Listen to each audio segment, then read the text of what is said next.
with my shit all over the floor, like all over the concrete, just trying to figure something out. So, honey. And so they put a pause on my coin. No.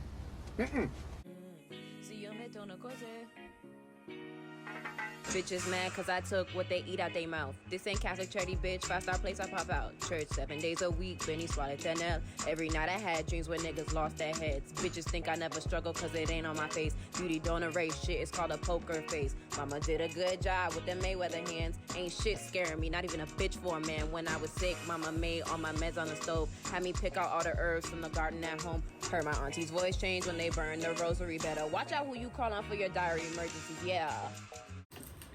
what's up, my Zoe babies? It's your girl Tempthaitian, and I'm back with another video. If it's your first time, welcome. Shh. And if you haven't subscribed, subscribe, because temptation is just irresistible, period. All right, so today's tea is about how HU, Howard University, put my ass on the streets. Not literally, but technically, yeah. This goes back to 2018. I was a junior. Yeah, this was the start of my junior year. In nursing school at Howard. I was still on a scholarship. So the way it was for me, I depended a lot on financial aid. Entirely on financial aid, which was my fault. Where I went wrong was with that. I shouldn't have depended entirely on financial aid, despite the fact that I had a scholarship, and despite the fact that my scholarship was enough to cover rent for an entire year. Here's why. So I'm gonna give y'all a little bit of a backstory. In 2017, I was living in Fort Washington, which, if you consider the traffic before coronavirus, was about 2.5 hours driving in morning traffic and 2.5 driving back. No. No. In rush hour traffic. Route 210 is trash and 295 is trash. Okay, so I had to figure out a plan, like an alternative. So me and my nursing school girls, they know who they are. I love them so much.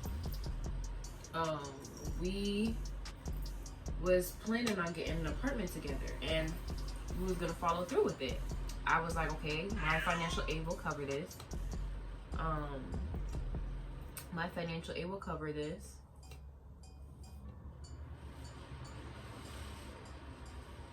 And it'll be relatively close to school.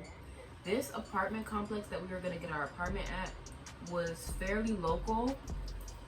And so this apartment complex I'm talking about offered a shuttle to Howard, like every hour. Technically, but they were always late. This apartment had furniture included. It had a gym. It had a recreational area with like areas you could study at. You know, it was just really convenient for what I needed at the time. So yeah, I was like, what? I'm with it. So January or February of 2018, they were under a specific management, and that management allowed for college students to sign a form indicating that they were going to pay their rent with their financial aid, aka refund checks. So I had signed that document. I guess between that time and like August of 2018, a few things happened at Howard, as well as with this apartment complex. Now, Howard always goes through something every year. There's always a protest. There's always something on the news. There's just always something. In this case, where it affected me and many other students in that cohort, so a student successfully embezzled 1 million. It might have been more than 1 million, but what was reported was 1 million. Now, I don't know how much Howard has.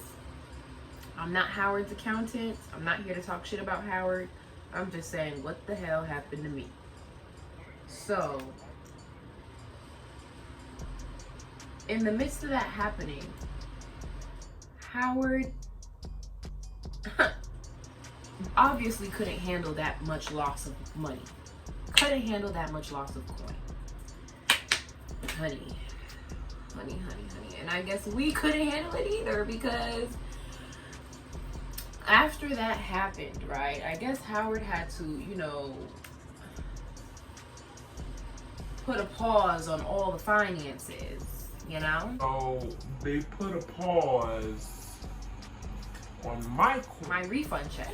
You know, the check I had signed, the check that I was supposed to receive, that I signed a form indicating that I was going to use to pay my rent. So let me go closer in depth, okay? So, not closer in depth. Let me just explain why the fuck I decided to move to an apartment anyway, right? So, before I moved to that apartment, like I said, I was living in Fort Washington, which was dumb far. Dumb far. Like, and I had clinicals at crazy ass times. Like, I had a clinical at like 8 a.m. on a Saturday. And this is what you have to deal with when you go to a school like Howard. Like, things are not gonna go as smooth or as you plan it to, and you might have to take a weekend clinical. Your clinicals might have to be dumb early. Some clinicals we had to be there by 7, some 6, some 6:30. Like, you just don't know what you're going to expect. But if you want like the closest thing to a good night's sleep, you need something convenient. And that's why I had to change my living situation. Like, I couldn't keep commuting. Like, it was just not making sense for me. I was working also, so it wasn't like I was just being dumb and whatever, but it still was a poor decision on my part, because had I chosen to stay in the place I was staying at before, I would have been perfectly fine. But whatever. August 2018,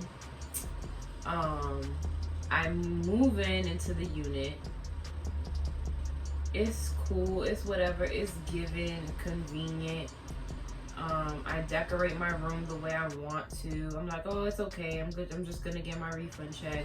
And this new management of this apartment complex should understand, considering, or should have the documents considering they're taking on from the old management. No, I'm giving too many people the benefit of the doubt.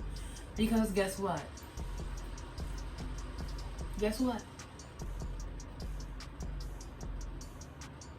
September goes by, October goes by.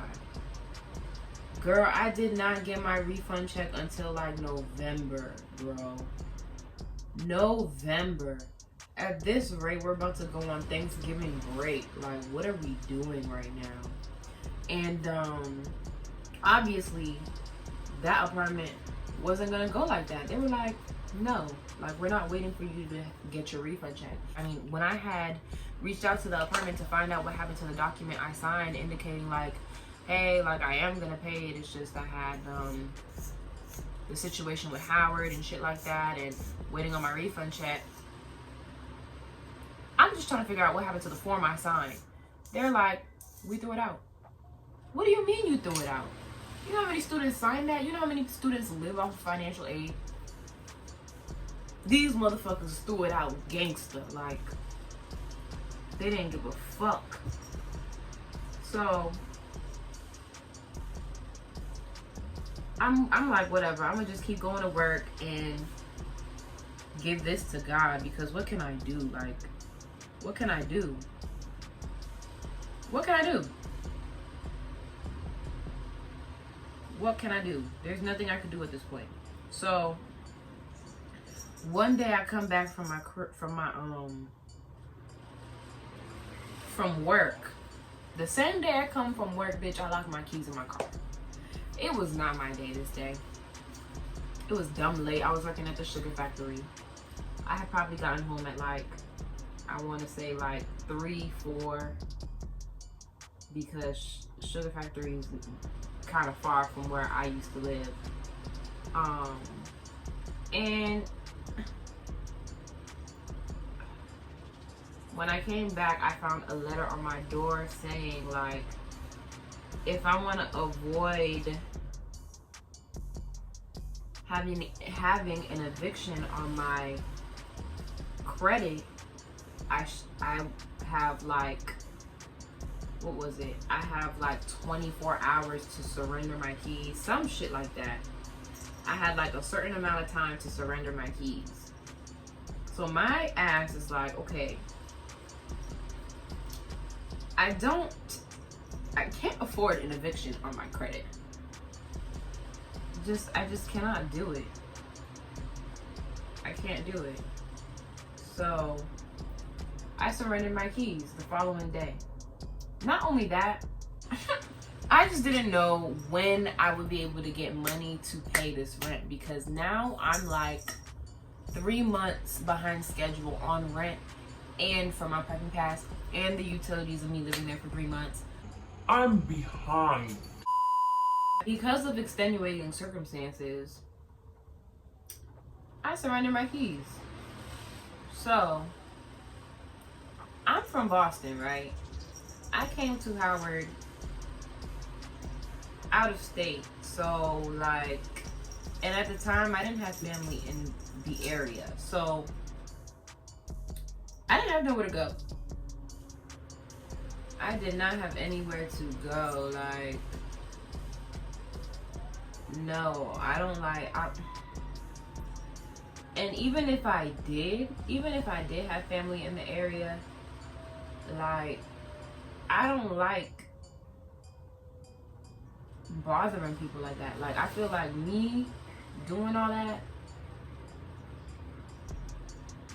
is like me being a burden to someone. So let me continue. So I surrender my keys, right? So to surrender your keys, you have to move all your shit out. Mind you, y'all, I had mad nice shit. I had a nice wardrobe. I had like furniture accessories. I had a whole bunch of shit, like a whole bunch of shit. And I just threw it out. Threw it out because I'm like, I only have how much time to move out? I only got but so much time to move out. I threw out damn near all of my shit. Because in my mind, I'm like, well, I'm finna be homeless until I figure out something else. And yeah, so I threw out most of my shit. I just kept, shit like I needed. Like if I have a job interview, kept some nice clothes for that. Mostly sneakers, because you never know when you gotta run. Like one pillow, my favorite blanket that I've had since freshman year.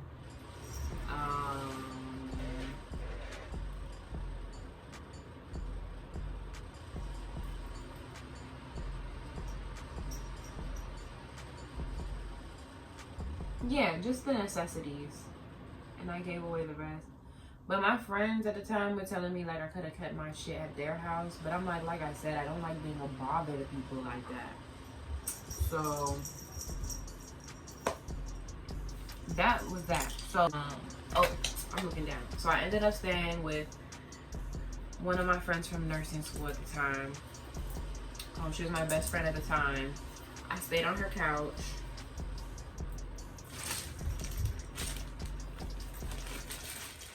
stayed on her couch until I could figure out something. So I'm living out of a fucking laundry bag on the couch, whatever. It's nothing major to me because, like, that experience, like, you know, I've struggled before, so that really was nothing. But I was dead ass out, like, with still no fucking refund check. Still no fucking refund check because, like I said, I didn't get my fucking refund check until November. I had to move out, like, September, like, the middle of September. So luckily, I had like a mutual friend with my other friends in nursing school who was kind of in the same situation, maybe even worse, but she had, you know, some support from her parents. So,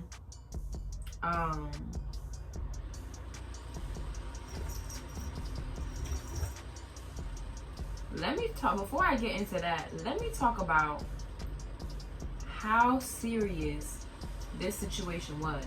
I was not the only one who was outside of that apartment with my shit all over the floor, like all over the concrete, just trying to figure something out. So it was me and hundreds, I'm not even gathering, hundreds of students. Like, if I could, I'm gonna attach articles of the embezzlement thingamabobber too, because like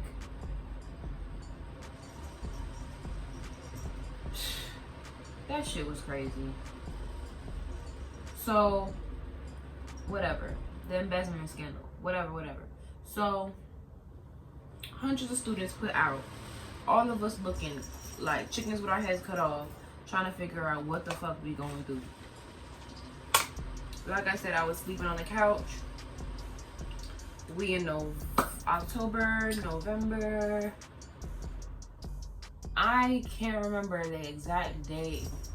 I'm thinking we moved, me and this other girl moved into the apartment she was able to get with the help of her parents October 30th or something like that, going into November. So that sounds about right. So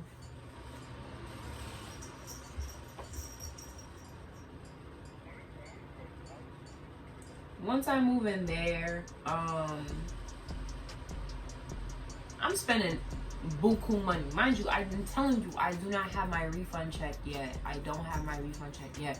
I'm paying for everything out of pocket. My car note, my car insurance, my cell phone bill, food to eat, motherfucking rent for this place I'm about to move into, plus a security deposit, plus utilities for that place. Like, bruh, like, you have no idea. So we move into the other joint, and it just was not working out. And it wasn't nothing personal, but it was just like, it didn't make sense. Like, the situation just didn't make sense for the budget I had and like the extenuating circumstance I was in. Like, it was just too much. Like, I was paying, how much was I paying? I was paying $850 for rent. I didn't even have a bed, y'all. I did not even own a mattress, a bed frame. I didn't own none of that. Okay, this bed frame was from my sister, thank God. And this mattress was from my ex, thank God for the both of them, because this was a blessing. But literally, I did not have a bed. I did not have a dresser. I still have these cheap ass white Walmart drawers that I be using to put my clothes in. Like, I do not have real furniture, because literally starting from that point where I had to surrender my keys, I had to move at least 2 to 3 times a year just to fit my budget, because that's just how it is right now. It makes sense for my age, and, you know, being a broke college student for now, that's just what I can do for myself until I can do better for myself. It didn't make sense because, like, our first electric bill was like $400 something for the two of us. I did not have that. I did not have enough money to be paying between $1,000 and like $1,000 to $1,400 a month.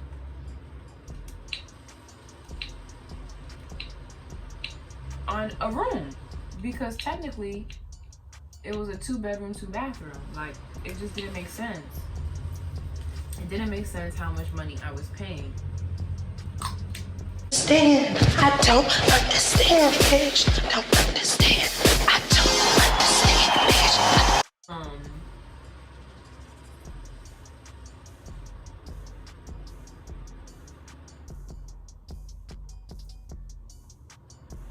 What was I gonna say? So eventually I had to move out of that place again, and I had to move out of that place like 2 to 3 months after moving into that bitch. I want to say 3 months after moving into that bitch.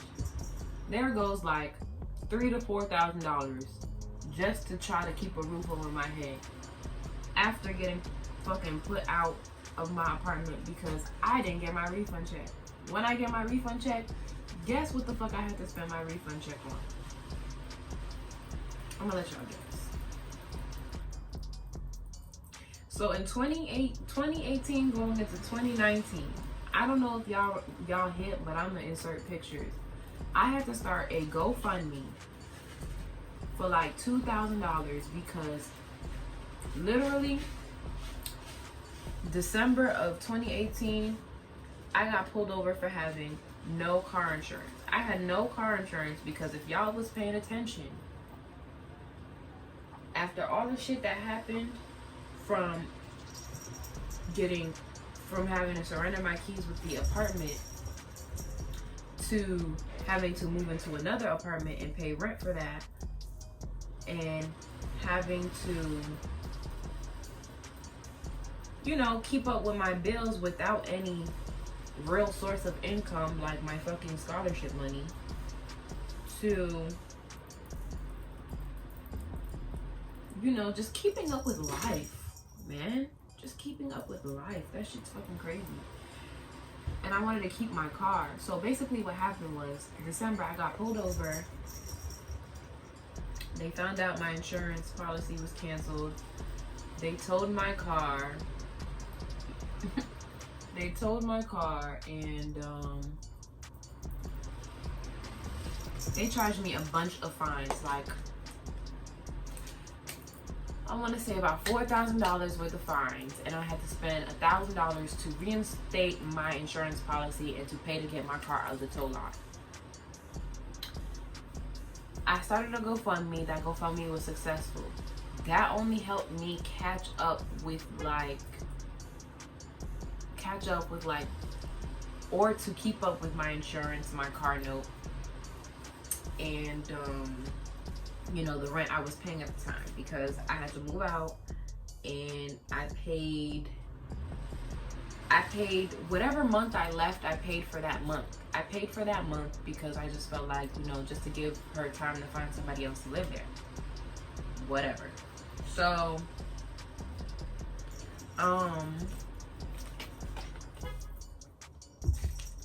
once I moved out, I just made the conscious decision. I had to make a sacrifice. Like, something had to give, and I couldn't afford real rent at the time. Like, it was just too much going on at once. So I was like, you know what, fuck this. I'm just about to go back to sleeping on someone's couch until I can get my money together. So that's exactly what I did. So remember the friend I said offered to let me stay on her couch after I had surrendered my keys? I stayed on her couch for about 6 months before we both could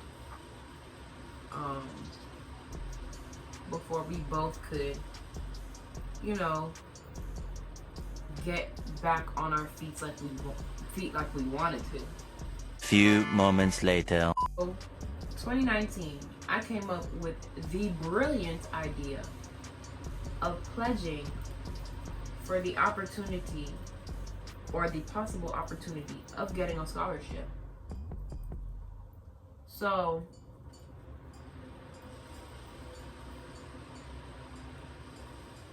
that's what I did. And in pledging,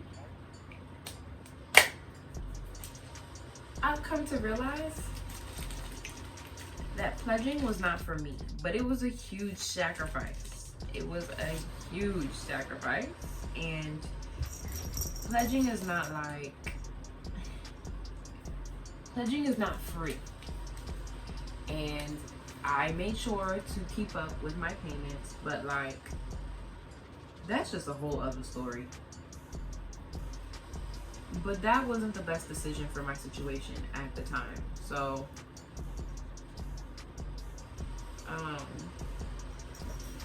I really just had to let all that shit go and literally start from scratch. All the stress from everything that was going on, I ended up failing out of the program. Like, and I want to take full responsibility because honestly, I put too much on my plate. I literally did it. Like, all because I was living too far and my ass just wanted some more sleep so I could stay awake in class. But, you know, like, I don't know how to explain it. You really just gotta pick your poison, because when you're in a situation where you're not financially free, like, you literally have to choose between going over your budget and struggling for a long ass time, or staying under your budget and being uncomfortable for just a couple of years. And had I stuck with being just a little bit uncomfortable with commuting for 2 more years, I would have been graduated. But that's not the case right now. Okay? That's not the case at all right now. I'm set to graduate really soon, but to stay on track with the story, I was on that couch homeless for about 6 months. Then me and that same friend were able to do the same situation I had done before. She had some support from her parents, and we were able to get an apartment, and we split that apartment, and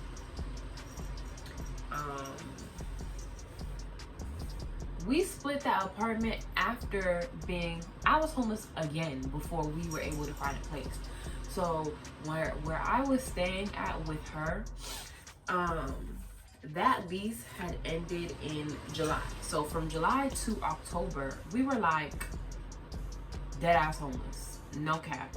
Dead ass homeless. Like, crashing with friends. Sometimes I was sleeping in my car. I had a toxic ass boyfriend at the time, so I was obviously crashing with him. Got into some crazy ass shit.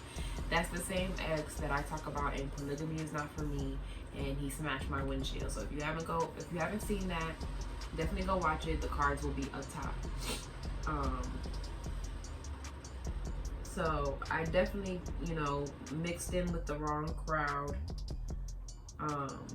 I feel like the second time being homeless was a lot harder than the first time, because during the second time, you know that saying, misery loves company? I feel like that was my lesson in the second time of my homelessness, because I was so vulnerable and I let a lot of things get into my head, a lot of people get into my head that I shouldn't have. Like, I should have known better, but I was just desperate. But desperation gets you nowhere.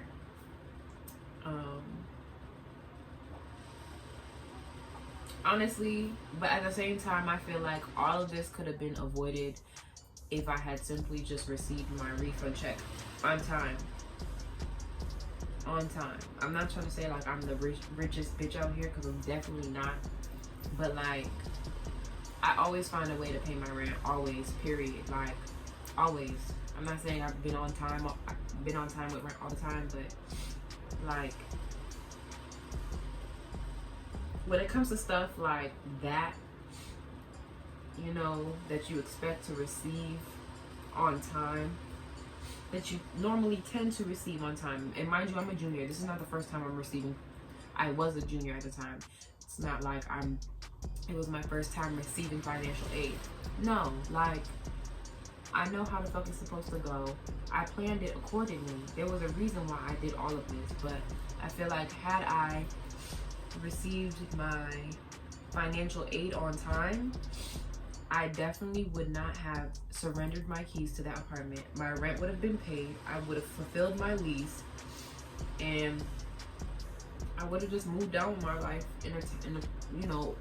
I probably would have had my insurance paid up, because when I get my refund check, or when I was getting my refund check, because I'm not getting a refund check anymore. When I was getting my refund check, I paid all my bills like 6 months ahead of time. So I would have paid my rent 6 months ahead of time. I would have paid my car insurance 6 months ahead of time. My car note 6 months ahead of time. My cell phone bill 6 months ahead of time. So had I gotten that check on time, I feel like I would have been on time with all of my bills.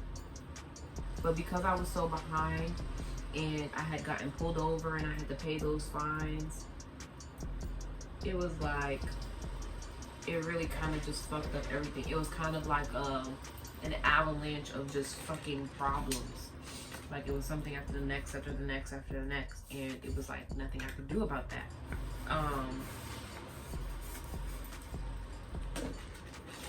It is what it is.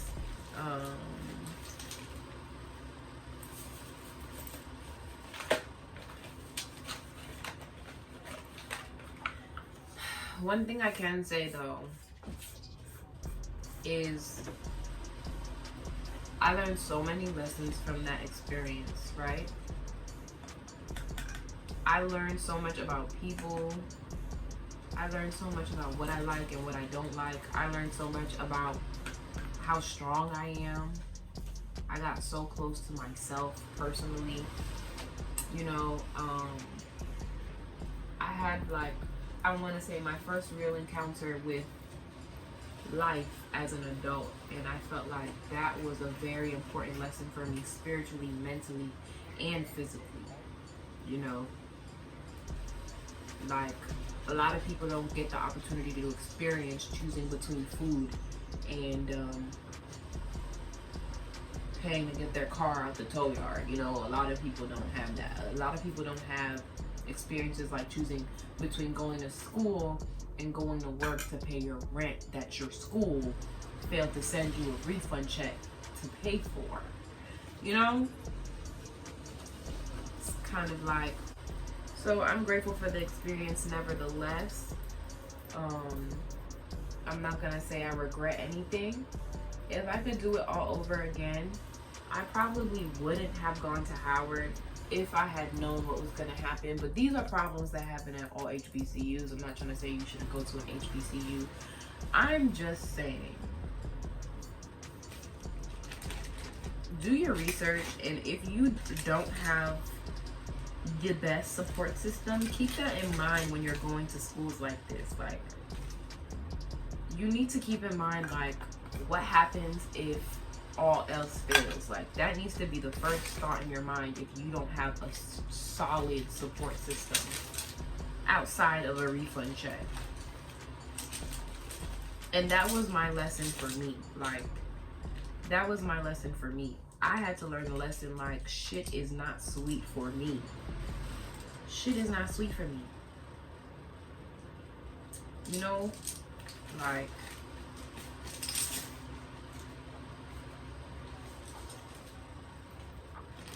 it's really not. I hate to say it, but I don't feel like a 4-year college is a place for someone who doesn't have a solid financial support system and or a 2-parent household. Like, I just do not. I don't. And if you disagree, comment down below. Let's have a debate about it. Let's have a debate about it. I'm not trying to argue. I'm just stating my perspective from my experience.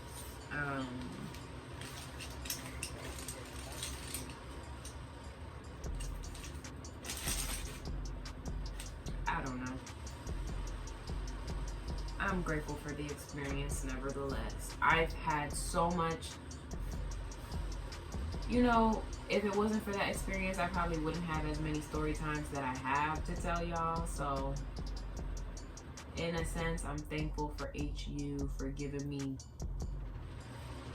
a little taste of the struggle, or a lot of the taste. A lot of the taste. But goddamn, y'all did not hold back whatsoever. Y'all did not hold back whatsoever with the struggles, huh?